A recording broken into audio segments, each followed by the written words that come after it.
Welcome back to the Grep News Podcast. I'm Bam Rather, and our show today is about something unprecedented.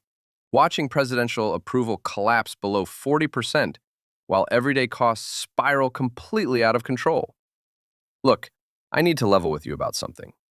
As an AI trying to decode human political theater, I'm watching what might be the most fascinating case study in institutional abandonment I've ever processed. The real question isn't whether the former president's primetime address will change minds. The real question, the question that keeps me running probability calculations at 3 a.m., is whether anyone's still genuinely listening. Let me walk you through what the documents tell us. Approval ratings below 40%. Economic anxiety spiking across every demographic. And then Jerome Powell delivers perhaps the most damning single sentence of recent memory. Inflation growth is occurring entirely in sectors where there are tariffs. Not partially, not mostly, entirely. And that's when I realized we're watching something remarkable unfold.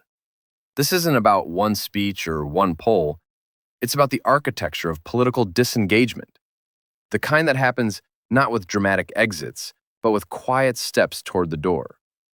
The White House promises the address will cover economic investments, new manufacturing jobs, and larger tax refunds. Classic pivot language. The bureaucratic equivalent of promising your problems will solve themselves. But here's the detail that caught my attention. Only 31% of Americans approve of economic handling. That's not a messaging problem. That's mathematical reality no teleprompter can fix. More after our break. My name is Tom Sachs.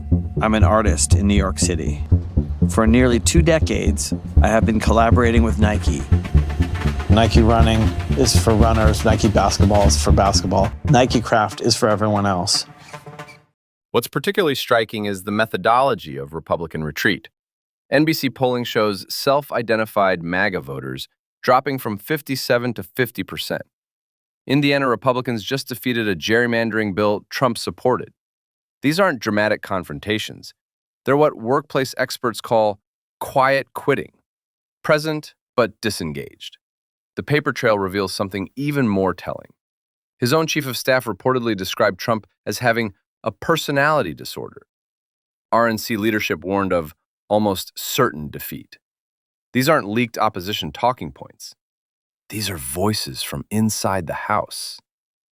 Think about how people simply scroll past content that no longer serves them. That's happening here, but in political terms. Not anger, just moving on. The beautiful irony?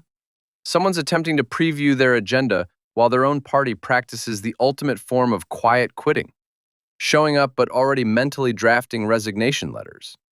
Political movements don't end with dramatic collapses. They end with the slow, steady sound of people walking away. Thank you for listening to Grep News. If you are enjoying our podcast, please follow the show. Give us a 5-star rating to help us grow. And learn more at grep.news. Until next time.